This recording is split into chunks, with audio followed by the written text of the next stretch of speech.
Hello all, welcome to our channel. ఇవాళ మన recipe వచ్చేసి పాలకూర పచ్చడి. ఈ పచ్చడి చాలా చాలా బాగుంటుందండి. ఆకుకూరలు నచ్చని వాళ్ళకి ఒకసారి ఇలా చేసి పెట్టండి, మళ్ళీ అడిగి మరీ చేయించుకొని తింటారండి. అంత బాగుంటుంది ఈ పచ్చడి. ఇది ఎలా తయారు చేయాలో మనం చూసేద్దాం. ముందుగా ఈ పచ్చడి కోసం నేను ఇక్కడ ఒక పెద్ద సైజు పాలకూర కట్టని తీసుకున్నాను.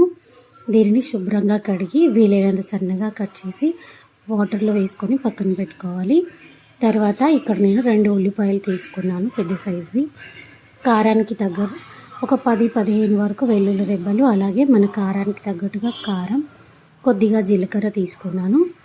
తాలింపు కోసం తాలింపు గింజలు, అలాగే ఎండుమిరపకాయలు, కొత్తిమీర, కరివేపాకు తీసుకున్నానండి. ఇది ఎలా తయారు చేయాలో వీడియోలోకి వెళ్ళి చూసేద్దాం. ముందుగా ఒక మిక్సీ జార్ తీసుకొని అందులోకి మనం కట్ చేసి పెట్టుకున్న ఉల్లిపాయ ముక్కల్ని వేసుకోవాలి.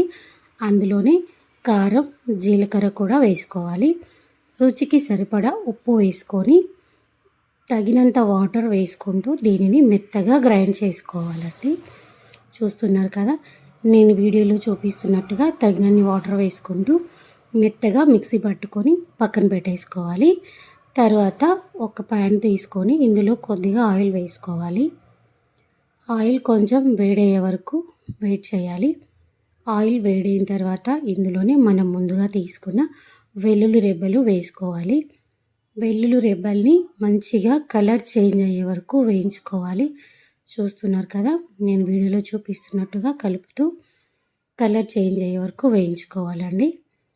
ఈ విధంగా మొత్తం అన్నీ ఎర్రగా మనకి కలర్ వచ్చే వరకు వేయించుకోవాలి.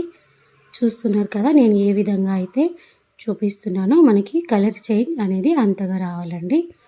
తర్వాత ఇందులోనే మనం ముందుగానే కట్ చేసి పెట్టుకున్న పాలకూరను కూడా వేసుకోవాలి. వాటర్ లేకుండా వేసుకోవాలి. మనం కడిగి పెట్టుకున్న వాటర్తోనే మనకి పాలకూర మగ్గిపోతుంది కాబట్టి వాటర్ వేసుకోవాల్సిన అవసరం లేదు. ఇందులో ఉన్న వాటర్తోనే మగ్గిపోతుంది. మొత్తం వేసుకున్న తర్వాత ఒకసారి అంతా కలిసేలాగా కలుపుకోవాలి. నేను వీడియోలో చూపిస్తున్నట్టుగా అంతా ఒకసారి కలిసేలాగా కలుపుకోవాలి. ఈ పచ్చడి నిజంగా చాలా బాగుంటుందండి.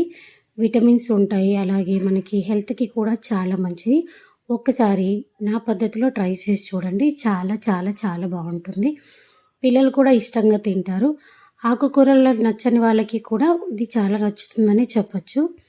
ఇది మనం ఈ పాలకూరని మొత్తం మగ్గబెట్టుకోవాలి. మెత్తగా అయ్యేంత వరకు మగ్గించుకోవాలి. మూత పెట్టేసి ఒక 10 నిమిషాల వరకు మగ్గించుకోవాలి. చూస్తున్నారు కదా, ఈ విధంగా మగ్గించుకోవాలి. మొత్తం మనం పాలకూర మొత్తం మెత్తగా అయ్యే వరకు కలుపుకుంటూ మగ్గించుకోవాలి.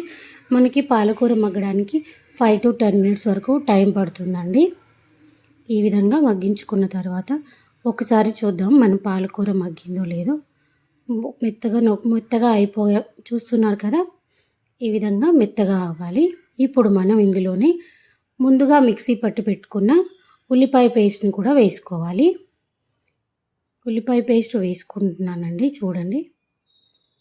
ఇది మొత్తం వేసుకున్న తర్వాత ఒకసారి అంతా బాగా కలుపుకోవాలి.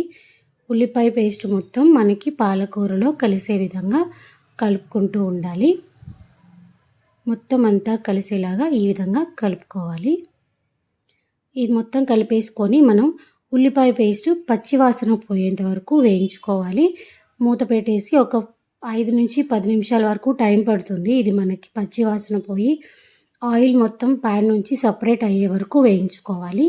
నేను వీడియోలో చూపిస్తున్నట్టుగా మొత్తం ఒకసారి కలిపేసి మూత పెట్టేసి ఆయిల్ సపరేట్ అయ్యే వరకు వేయించుకోవాలి.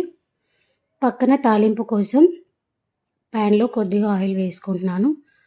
ఆయిల్ మనం ముందు అందులో వేసాం కాబట్టి ఇందులో కొద్దిగా నేను తక్కువ తీసుకుంటున్నాను.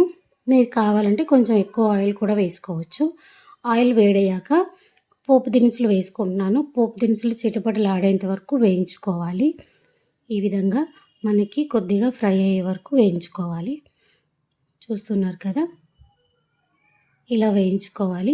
ఇవి కొద్దిగా వేగిన తర్వాత ఇందులోనే మనం ముందుగా తీసుకున్న కొద్దిగా కరివేపాకుని కూడా వేసుకుంటున్నాను. కరివేపాకు చిటపటలాడేంత వరకు వేయించుకోవాలి. కరివేపాకు కొద్దిగా వేగిన తర్వాత మనం ఇందులోకి ముందుగా తీసుకున్న ఎండుమిరపకాయలు కూడా వేసుకుంటున్నాను. ఎండుమిరపకాయలు కొద్దిగా వేగిన తర్వాత ఇవి తాలింపు మొత్తం ఫ్రై అయ్యాక ఇలా కొద్దిగా కలర్ చేంజ్ అయ్యే వరకు వేసుకొని ఇది ఫ్రై అయ్యాక మనం ముందుగా చేసుకున్న పచ్చడిలోకి ఇది కలిపేసుకోవాలి. చూస్తున్నారు కదా, ఈ విధంగా కలుపుకోవాలి. చాలా చాలా బాగుంటుందండి పచ్చడి. ఎప్పుడు ఇంతవరకు ట్రై చేయని వాళ్ళు ఎవరైనా ఉంటే ఒకసారి నా పద్ధతిలో ట్రై చేసి చూడండి. చాలా అంటే చాలా చాలా బాగుంటుంది. ఎన్ని కూరలు ఉన్నా సరే మొత్తం అన్నం దీంతోనే తినేస్తారు. Thank you for watching my video.